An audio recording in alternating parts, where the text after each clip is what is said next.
Welcome, everyone. It is March the 14th, 2018. I hope you are having a wonderful day. This is the Black and Intellectual live stream, episode 18. Man, it feels really weird without the music.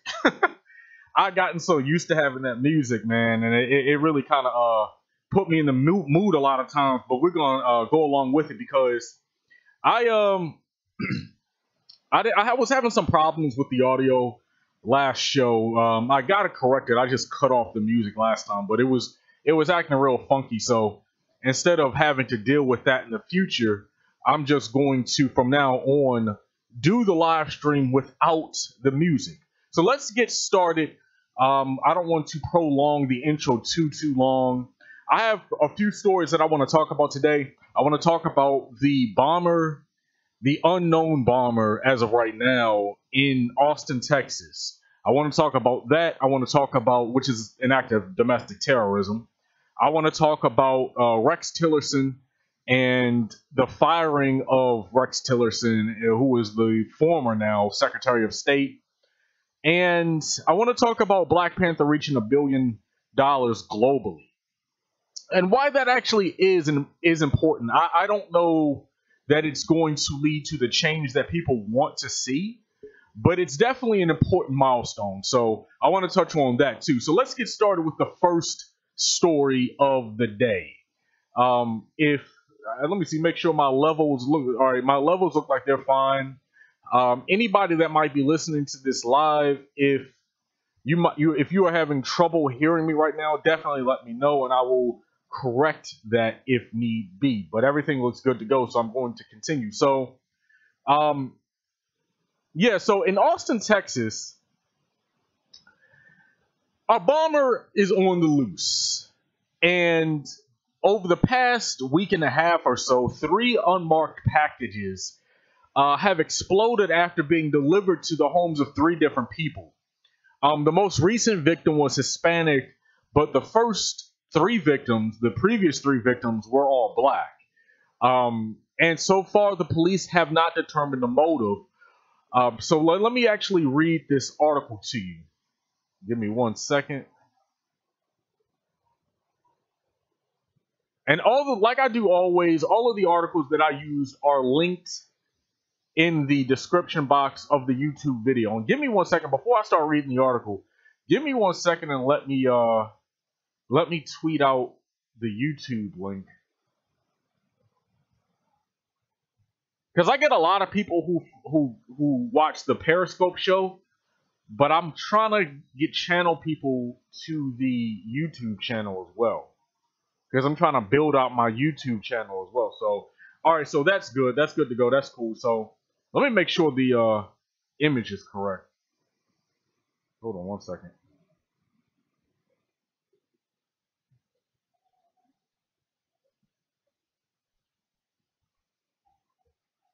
And it's still tweeting out that old image. But all right, the stream is fine, but the image is jacked up. So I'm going to continue with the article itself. Now that that's out there, now that I tweeted that.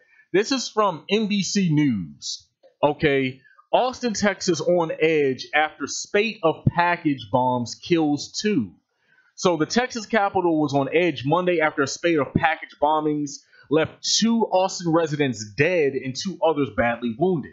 The latest victim was a 75-year-old woman who was listed as critical but stable with life-threatening injuries after a package she found outside her home exploded in her arms, Police Chief Brian Manley said Monday afternoon.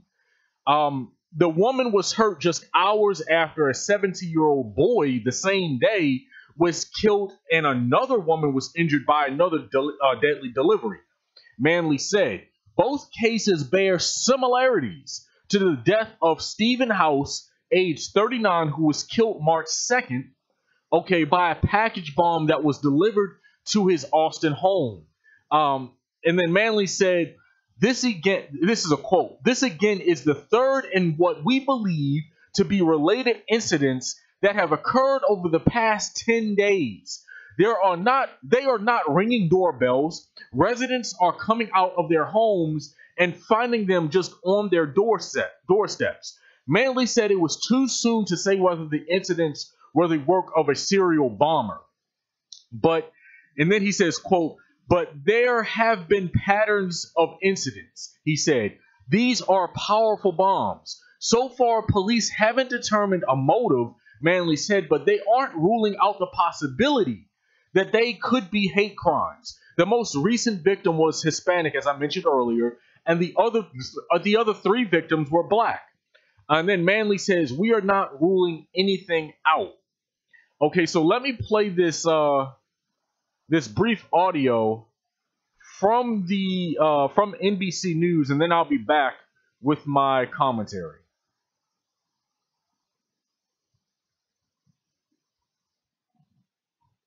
Have an urgent plea. If the package that is delivered to your doorstep looks suspicious in any way, call 911. An already frantic search for clues ratcheted up around noon today as a third package bomb ripped through another neighborhood here. A 75-year-old woman badly injured. How scary was it? Man, very scary. There was glass inside the box. When she picked up the package, as soon as she picked it up, it detonated. Boom, exploded. It came after another blast just 5 miles away before dawn. There was a package that exploded inside of the home. Police say a 17-year-old boy was killed and a woman wounded inside their kitchen. There's going to be 2 patients. Neighbors horrified. It's pretty wild. It's crazy. 3 explosions in 10 days. The first back on March 2nd that killed 39-year-old Anthony House. And it shook the windows. And at first I just kind of froze and then grabbed my son and... Initially, that was ruled a suspicious death. Police are now investigating it as a homicide. This evidence makes us believe that these incidents are related. Investigators say all 3 packages were average size, not mailed or sent by an official delivery service, and someone quietly left the boxes on the doorsteps. It's unclear whether the victims were targeted. Now fears that a serial bomber may be on the loose. The bomber is very specific. They know how to make the triggering mechanism. They know how to kill. This is a bomber who knows how to kill. So far, police say they found a pattern, but not a motive, as neighbors hope for an arrest before another delivery turns deadly. Austin police and federal agents have shut down several blocks here at this latest scene. Investigators say that they don't believe that these explosions are connected to the South by Southwest Festival, which is underway right now and brings more than 400,000 visitors to Austin each year. Okay, so there you go. That's pretty much at this point, based on the research that I've done in preparation for the show, that's all anyone really knows. These are very recent incidents. The investigation is still ongoing, of course, but they're not ruling out the fact that this might be a hate crime. And look, I have my theories. I'm not going to, with this particular story, since there's so much that we don't know, I'm not going to jump to conclusions, okay? But I will say this. I would be surprised if it wasn't someone tied to a militia of some sort. The technicality of the explosive, the fact that they were clearly able to handle the explosives themselves, I'm thinking to myself, it's probably almost certainly someone tied to a militia, but I don't know that. It could be a lone gunman. Well, not a lone gunman, but a lone bomber. And something else. They're saying that the packages are not marked. So these packages are not going through the Postal Service and they're not going through UPS. Obviously, that would be counterproductive because if you send it through UPS or the Postal Service, first of all, they can trace that. But then most importantly, that thing is going to go off before it gets to the destination. So this is somebody who is hand delivering these packages and they are not marked. So just even outside of Austin, anybody who might be listening to this, or you have family or friends in Austin, if you're in Austin yourself, just be very cautious about packages just popping up and you didn't expect anything to show up to your door. Okay. Be very mindful of packages that are delivered and nobody's knocking on your door. Or maybe they're knocking on your door and you look out the peephole and nobody's there, and you don't see any trucks around. You don't see any postal service trucks. You don't see any UPS trucks. You don't see any FedEx trucks or anything like that. Just be mindful of very suspicious activity. And if you don't trust it, if you don't believe it, leave the package there or call the authorities. That's what I would do. But of course, I hope they find the person responsible for this. But honestly, based on how they're talking, they don't seem to have a whole lot of leads. They don't seem to really know anything about who did this or the motive behind why they did it. I'm inclined to think that it's probably racial, but again, like I said, before we really jump to the conclusions, let's see what happens with the story itself. Let's see how it plays out, and we will go from there. And I'm gonna make sure I'm monitor this story and see if there are any updates in the future. So next, let us talk about. Man, that was quick. I usually don't go through stories that quickly. Let's now talk about Rex Tillerson and his firing by Trump from the position of Secretary of State. I literally made a video several days ago, several live streams ago, about how the rats are jumping ship. And in this case, and even in that video I did, even in that live stream I did, I said, in some cases, the rats aren't necessarily jumping ship. Sometimes the rats are being kicked off the ship. Sometimes they're just being fired. And this is the case with Rex Tillerson. This is yet another Trump crony, another swamp thing who has been fired by Donald Trump himself. Now, this just continues a trend of overall dysfunction we've seen from this administration. They get people in and out of there more than any administration I've ever seen. And honestly, I don't know if there's been any administration in U.S. history that has had the amount of turnover as the Trump administration. It's really crazy. It's really interesting. But Rex Tillerson, some of you may know, was the former CEO of ExxonMobil. That right there was problematic. And it shows the hypocrisy of a lot of his supporters that they didn't have a problem with this. They said, drain the swamp, drain the swamp, drain the swamp. But when Trump fills his cabinet and surrounds himself with swamp things, they don't really have much to say about it. That just goes to show you the cult-like mentality that surrounds Trump. But yeah, he was a former CEO of ExxonMobil, and he's the shortest serving Secretary of State since the 1880s. I read that several places, and that was just crazy to me that that's the type of history we're making here, or they're making. I don't align with the Trump administration or anybody associated with the Trump administration. But now the media, honestly, when this happened, I was tuned out of the mainstream media. I wasn't watching CNN. I wasn't watching MSNBC. I'm in the process right now of writing a very, very long article. This thing is going to be about 5,000 words long. It's going to be extremely long. It's going to be about Black Twitter and how Black people use social media and use the internet. Not so much the internet, but definitely social media and definitely Twitter. Be on the lookout for that, because I'm definitely going to do a video about it. That thing is going to be extremely long. So I was all the day when this happened. When this happened yesterday, I was just focused on something completely different. And actually, I think it happened the day before yesterday. But whenever it happened, that's not relevant, because when I was doing my last live stream, I was like, you know what? I really could be talking about this, but I just chose not to. I was like, I really don't particularly care about this story, but I thought about it, all yesterday, and I was writing the article, and I was, mentally preparing myself for today's stream.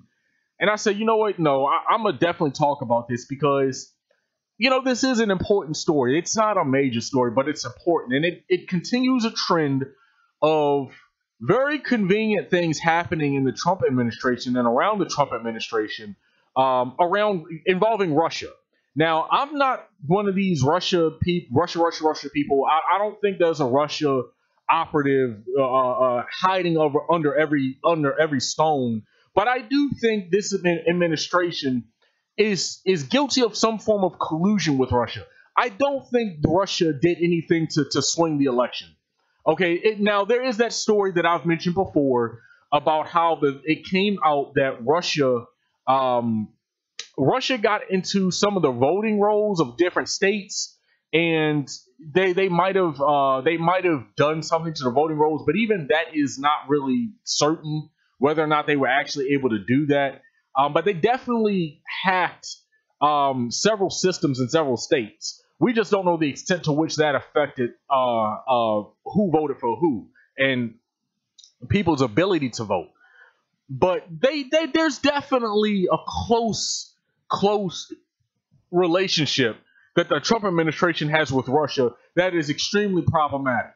Okay, so the mainstream media, going back to what I was saying about the mainstream media a second ago, the mainstream media has basically been regurgitating the Trump administration. Trump has been going around saying he fired Rex Tillerson because of Iran, and he hasn't been bringing up Russia. And, they had philosophical disagreements between Iran and the Iran deal and all this other stuff. I don't think that has anything to do with it, me personally. Here's what's been going on with Rex Tillerson recently. Let me read something to you guys. Give me 1 second.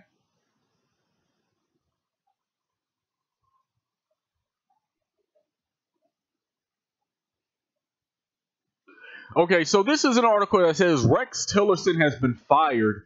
Experts say he did damage that could last a, quote, generation. Okay, Tillerson was, quote, one of the worst secretaries of state in modern history, according to experts from across the political spectrum. So something that's happened since Tillerson has been fired is people have tried to almost kind of rebrand him a little bit, trying to say, okay, no, he wasn't, he did something good at the last minute. This guy was terrible. This guy was an absolute, he did an absolute horrible job as Secretary of State. Let me read you some of this article. So, Secretary of State Rex Tillerson was fired by President Donald Trump, according to White House officials' statements on Tuesday morning. So that answers my question. It was yesterday. That's why I wasn't really following this story like that until I started researching it for today's show. Because like I said, all yesterday I was primarily focused on this article that I'm writing. But he was in office for a little over a year, one of the shortest tenures in modern history. And it was not, experts say, a distinguished one. Tillerson would be at or near the bottom of the list of secretaries of state, not just in the post Second World War world, but in the record of U.S. secretaries of state, says Paul Musgrave, a scholar of U.S. foreign policy at the University of Massachusetts Amherst. The former ExxonMobil CEO, whose nomination was initially greeted warmly, by prominent foreign policy hands. It shows you.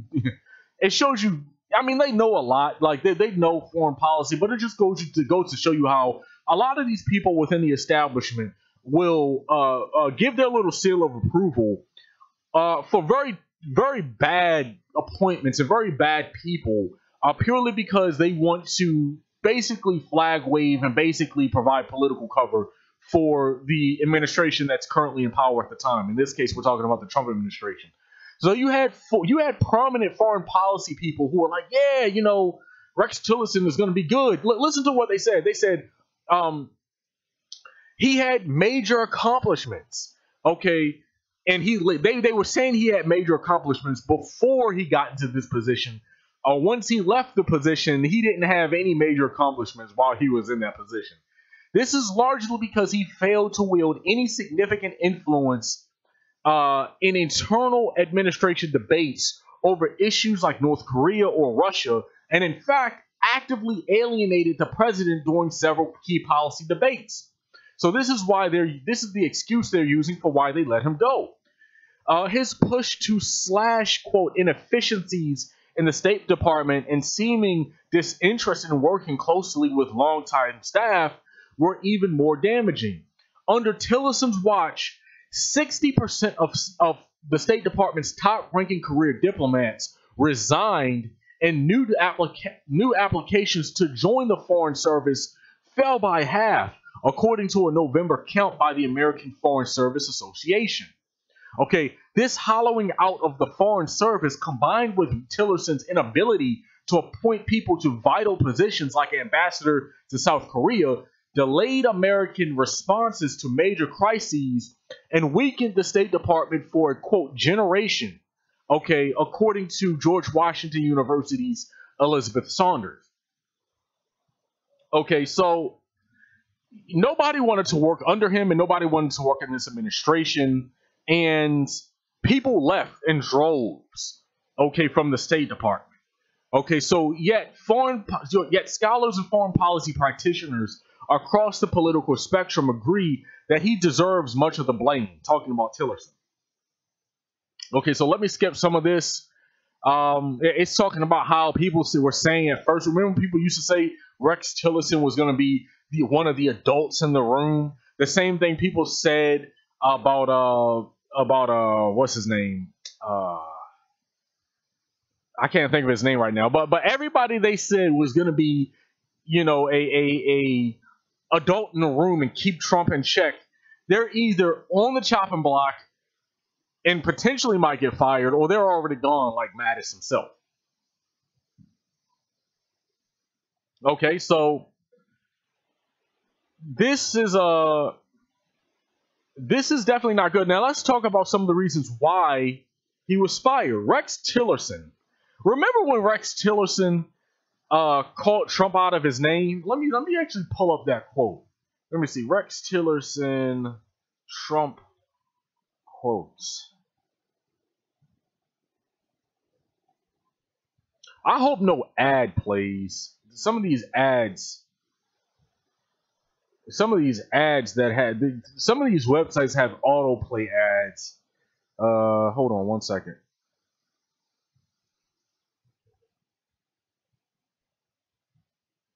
And then after I talk about Rex Tillerson, I'm going to talk about who Trump replaced Rex Tillerson with and why that's problematic. I'm talking about Mike Pompeo. Okay, so yeah, that's right. Rex Tillerson, back in October of last year, admitted he called Trump a moron. Okay, he called Trump a moron, and so Trump this created friction between Tillerson and Trump, but Trump didn't really care about that. Trump didn't fire him for calling him a moron, which is not. That's not an inaccurate statement, by the way. That's not a false statement by any stretch of the imagination. But yeah, so Trump didn't have a problem with that. Let me tell you what Trump probably did have a problem with. They're not going to admit it. Okay, they're never going to admit it, which is why they're using every explanation other than the obvious. This ties in with Russia. This is why I brought up Russia at first. Rex Tillerson was fired because he blamed Russia for poisoning a man in the UK. This isn't a story that I plan on covering, but it is a story that I was coming across in my Twitter feed or on my Twitter feed because some of the people I follow were talking about it. Supposedly, there's some intelligence operative in the UK who was poisoned, and the British are saying that it was Russia that did it. And Rex Tillerson basically co-signed that, and he basically blamed Russia for it. This was what, a day before he was fired. Something else that put him on thin ice. There was a deal. Okay, remember, Rex Tillerson is the former CEO of ExxonMobil. Okay, and there was a deal that the Russians wanted to go through that fell apart. Okay, and it was a deal between ExxonMobil and the Russian oligarchs. Okay, hold on, let me actually pull up that article. Rex Tillerson, ExxonMobil. Hold on one second, people.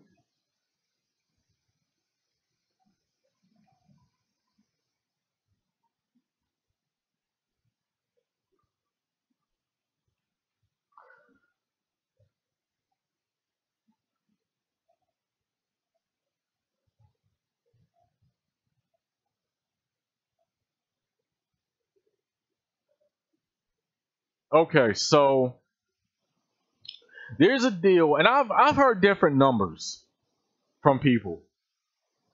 I've heard different numbers. So there are some articles that go back about a year ago that talked about a $500 billion deal between ExxonMobil that Putin wanted to restore. That was killed. That Putin wanted to restore. But then there was another deal as well. Hold on one second.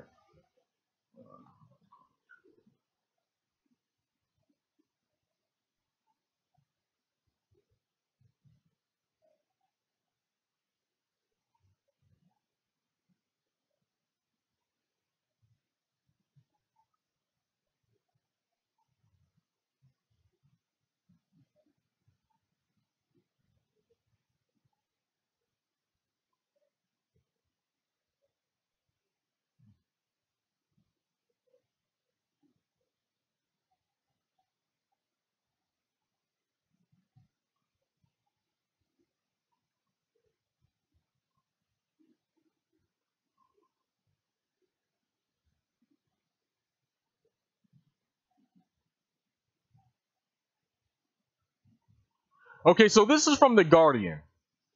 Because this is when the music actually came in handy, because when I will be looking for data and looking for research and looking for articles, you could just hear the music playing in the background. But this is from The Guardian. So Rex Tillerson, State Department can be cut as we will soon solve global conflicts. Oh, hold on one second.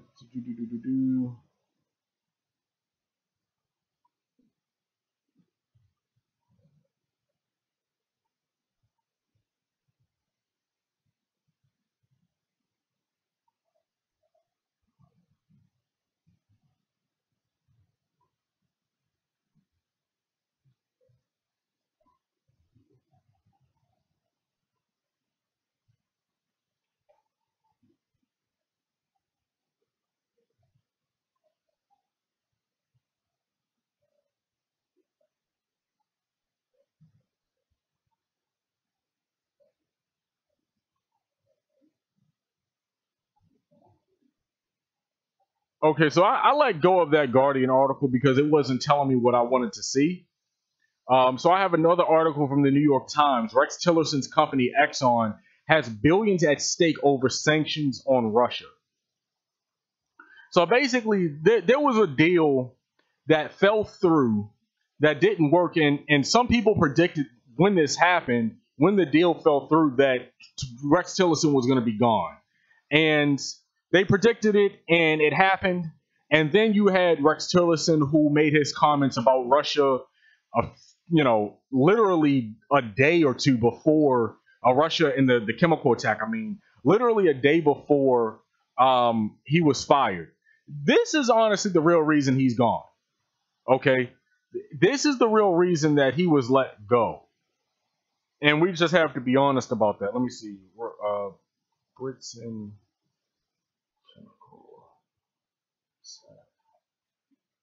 hold on, I'm looking for something else.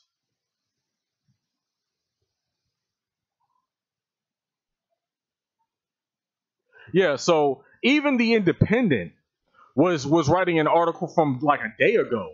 Okay, there are actually several articles. Rex Tillerson says poison used on ex-spy, quote, clearly came from Russia.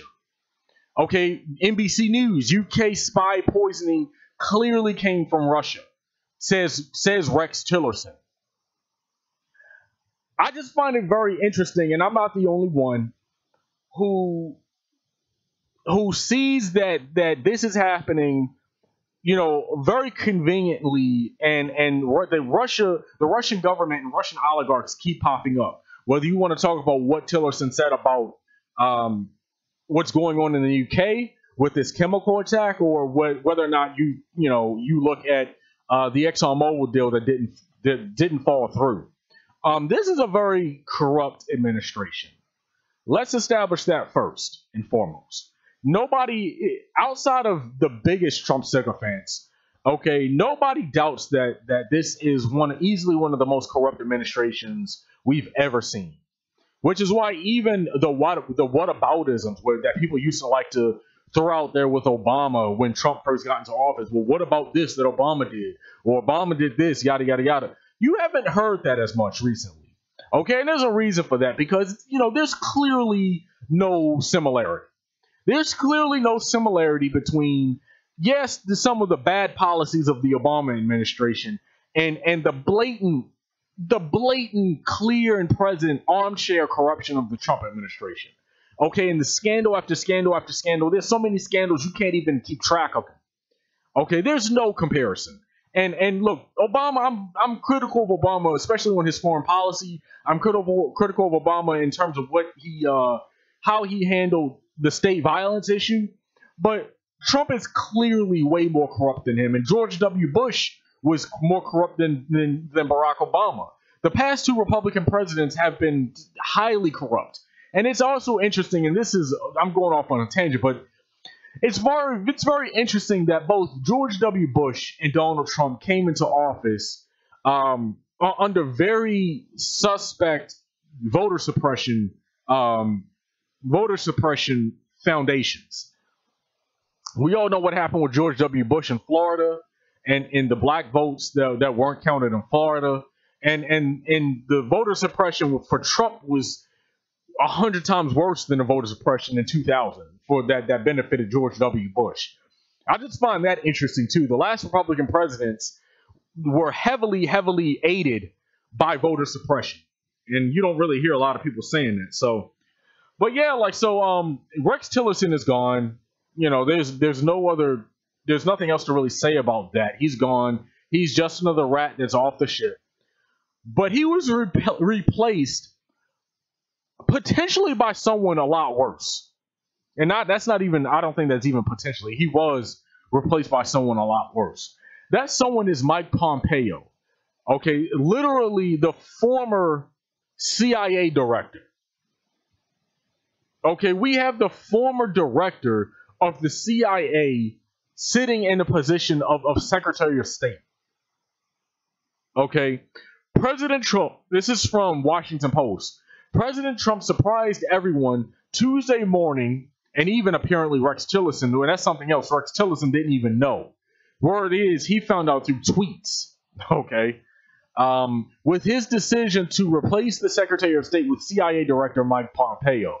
The startling turn of events comes during one of the administration's greatest foreign policy challenges. Last week, Trump agreed on a whim to meet with North Korea leader Kim Jong-un by May for one-on-one talks. It was an astonishingly risky move, one that will require immense planning from a crack team. Okay, so you have the State Department that's supposed to be organizing all of this stuff, and other groups of people as well. And the State Department right now is in complete disarray. Complete dysfunction, complete disarray. It's reckless what's going on in the U.S. government right now. Okay, it's completely reckless. We have one of the biggest sham governments in Western civilized society. Quite frankly, nobody else is going to say that because people get very jingoistic. People get in their feelings. Okay, and they don't want to say certain things. A lot of people bite their tongues. We have a completely dysfunctional government that does not work. Okay, so continuing with the article, of course, there are several other major and minor catastrophes in need of the Secretary's attention. Russia continues to interfere in the United States and abroad. People are saying left and right that Russia's going to be back. They're going to be back in 2018, and they're going to be back in 2020. Okay, there is a concerted effort, an information war that is going on right now that involves the Russian oligarchs and Russian government. Okay, and it's being leveled and it's being targeted towards largely the left. We have to be honest about this. The Russian government, they're not aiding the left. They're aiding the fascists. They're aiding the right-wingers. Okay, which is another reason why I'm not one of these leftists. I'm not one of these people who don't take this threat seriously, because the people who are being aided and abetted in the United States are people who are diametrically opposed to left-wing policies and to progressives. Okay, and we have to be very honest about this. They are not on our side. Okay, so they have some quotes from Mike Pompeo. Okay, let me read some of this stuff. Let me find a good one.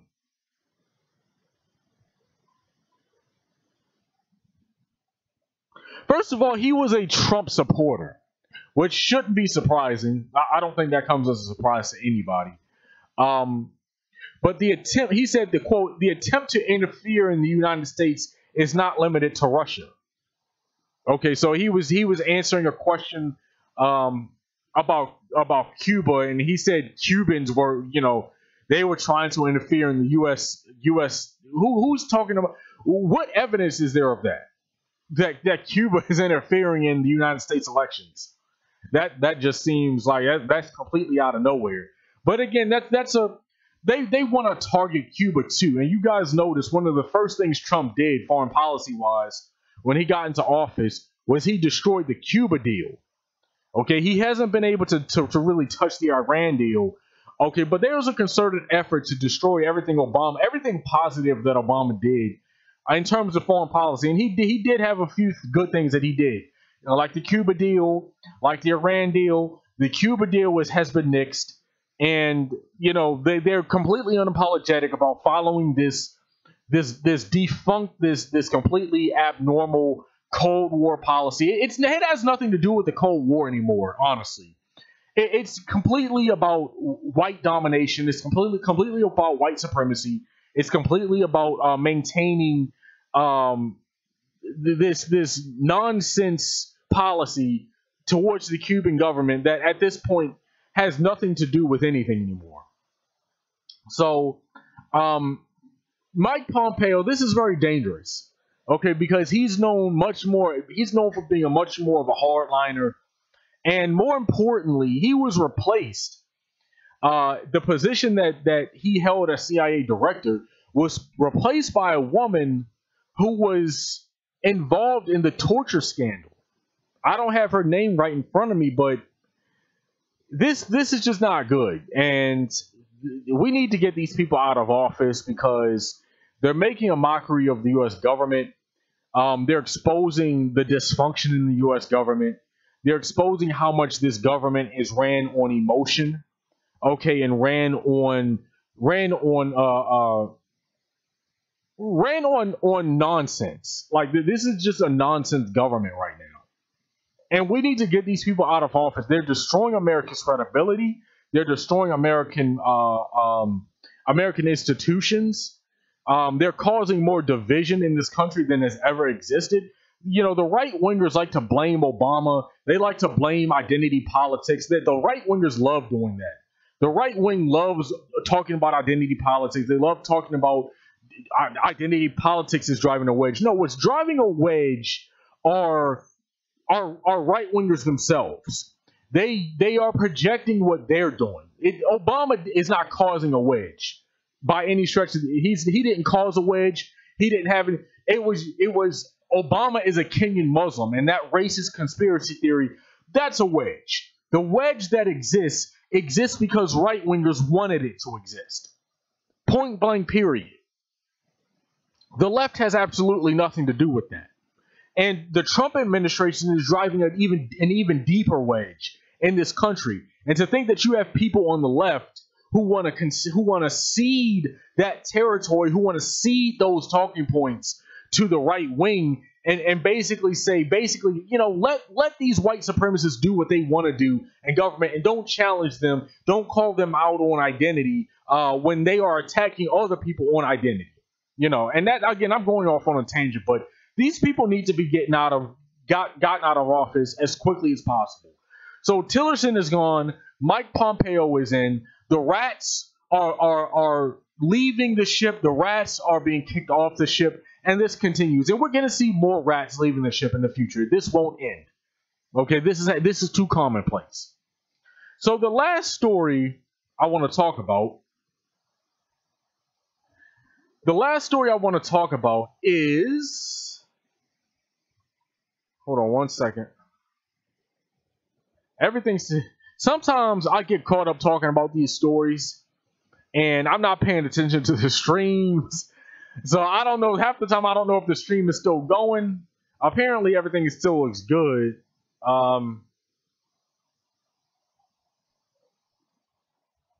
Everything still looks good.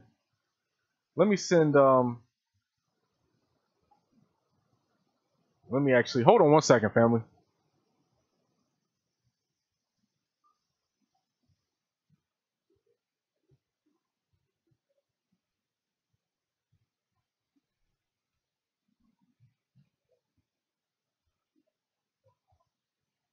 So definitely thank you for the love on Periscope.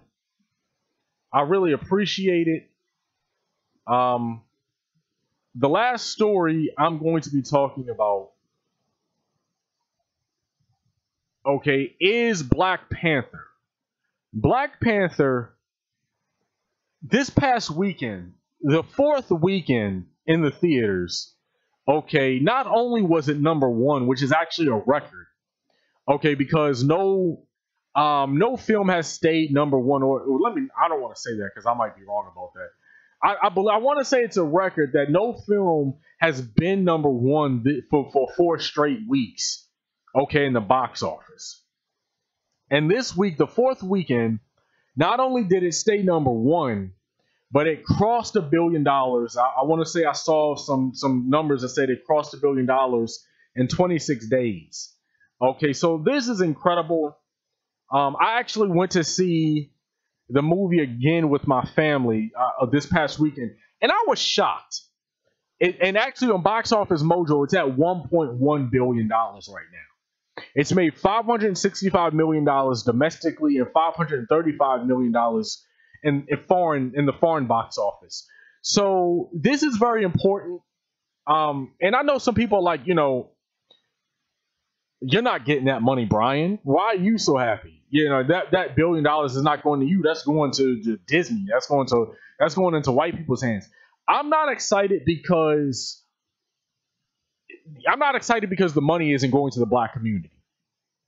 Or I'm not excited because I think the money is going to the black community. That's how I wanted to phrase it. I'm excited because of the potential that this is going to have going forward in terms of getting black projects off the ground, in terms of getting more black actors in leading roles, and not just leading roles, but I'm talking about black films in general. And even not even having to call them black films, just having an all black cast and having an all black cast be normal without it being labeled a black film.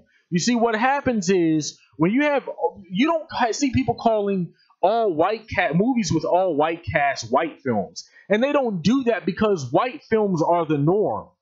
Okay, films with all white casts are the norm. Okay, that's to be expected. That is the default setting. Okay, so they don't need to preface it by saying this is a white film. But when you do the reverse with black actors, when you have an all black cast, you get that label of a black film being put onto it. Okay, and I don't have a problem with that, but I want to get to a point where that is not needed. Where you can have an all black cast and people just accept it for what it is. But Black Panther is huge, and hopefully it's a huge step in the right direction, in that direction. So I was saying a second ago, I went to see the Black Panther again with my family this past weekend, and I was shocked. Here I was thinking I could show up late. I wanted to skip the previews. I didn't want to see all the previews. I told my family, I was like, man, we can get in there like 10 minutes late. We're good. Tell me why that theater was packed. It was the 4th weekend, and it was packed. There weren't any seats available. And this was the standard edition. This wasn't the 3D edition. So it might have been slightly different in the 3D edition. When I first saw the movie, I saw the movie on the Thursday that it opened. So I didn't even see it on Friday. I saw it Thursday at 7 p.m. Okay, before anybody saw it. Okay, And I saw it in IMAX 3D, and I expected it to be crowded there, and it was deep, and it was completely sold out. Okay, but here it was. I was like, okay, I'm not gonna see it in 3D again. I saw it the first time. I just want to see the standard 2D edition, and I'm gonna be good because a lot of people aren't gonna go see it in the standard 2D edition. Boy, was I wrong. So, Rotten Tomatoes has an article that I'm gonna read you guys, and then I'm going to be done with today's stream. Hold on one second. I'm surprised I've been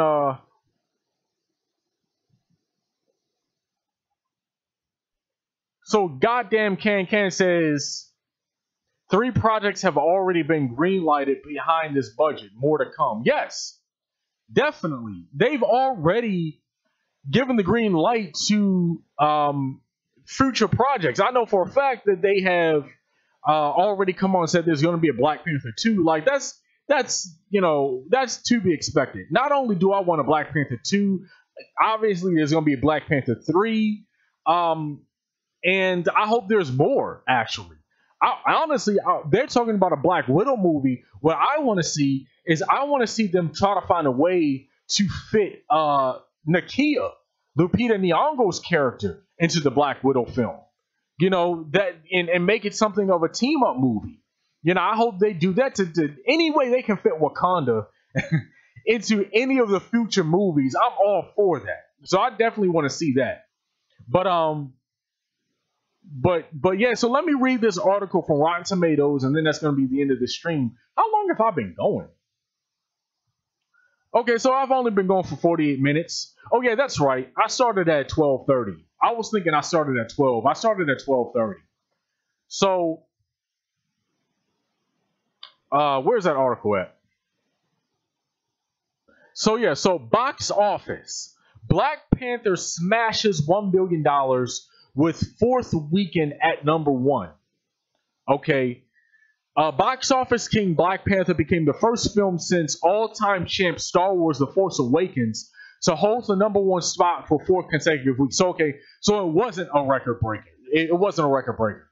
The Force Awakens did it. Okay, so correct my previous statement.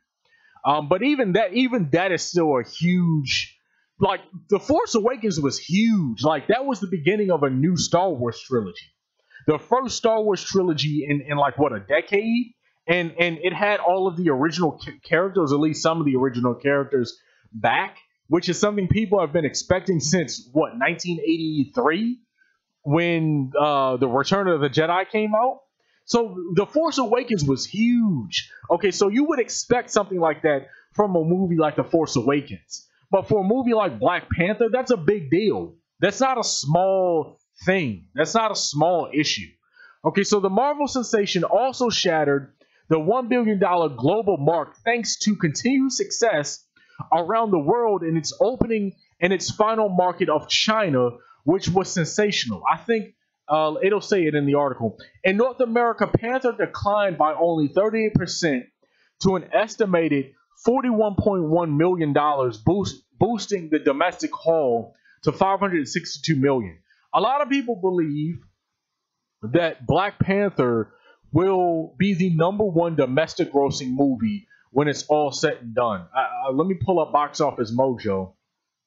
Let me see. Box Office Mojo, domestic. Okay, no, that's not it. Hold on one second.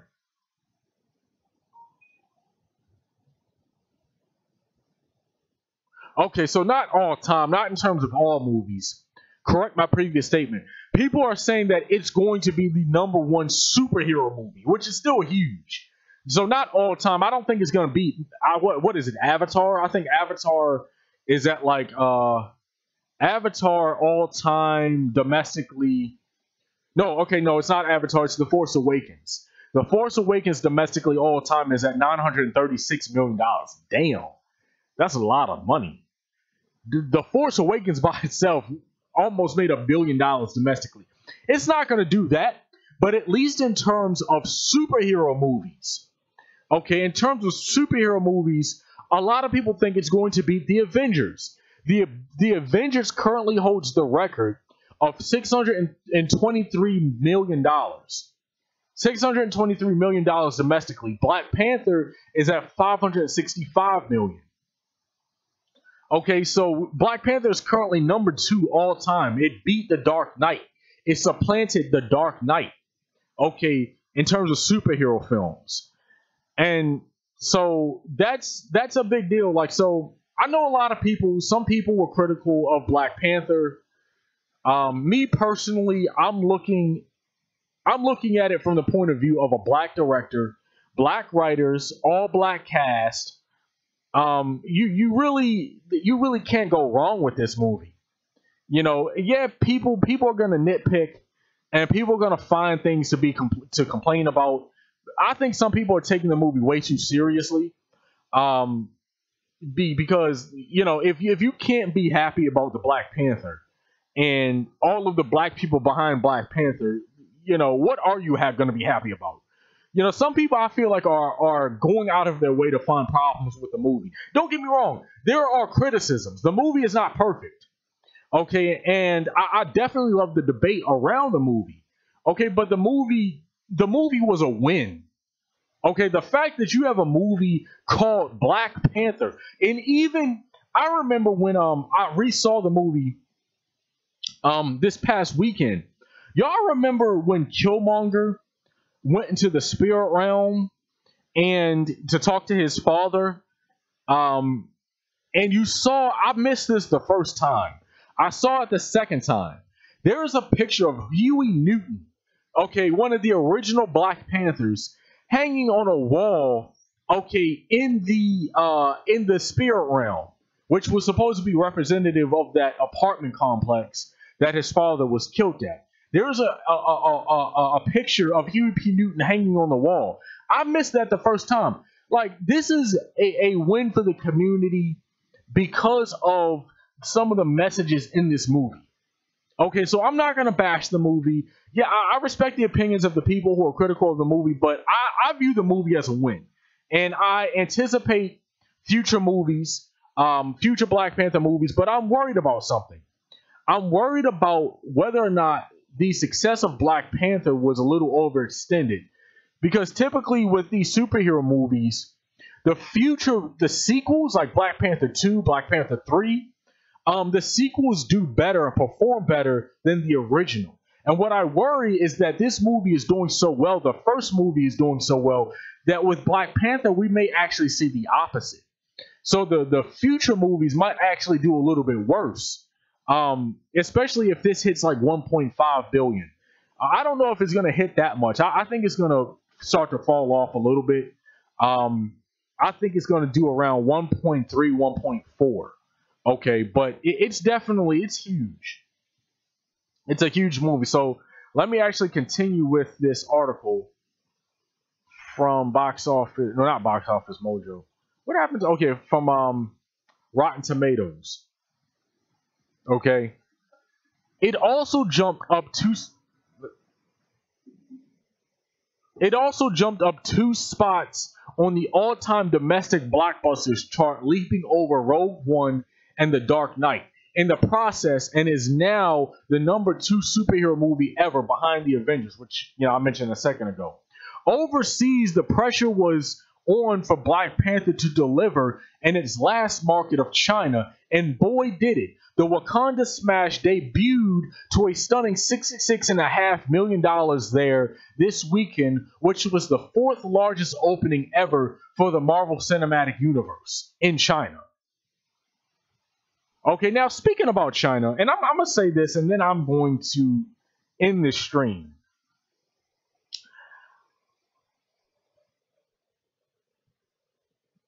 Yeah, somebody said the movie is a huge win for black representation, which is the most important thing. Yes, I definitely agree with that. And that's the point that people are missing. Okay, that's I'm so glad goddamn Can said that. That is very, very true. And it's very important that gets repeated. Yes, the movie has flaws. Okay, but you have to look at some of the positive things that came out from this movie. Okay, some of the black people who are behind this movie. Okay, and some of the things that they kind of let them get away with in this movie. Yes, I wanted to see other things. I wanted to see them touch more on neo-colonialism through the Claw character. Okay, but you know, a win is a win. And so, but I was saying a second ago about China. Do y'all know some you have people in China, some of the Chinese critics who have been throwing mad shade at Black Panther. They've been throwing some serious shade at Black Panther.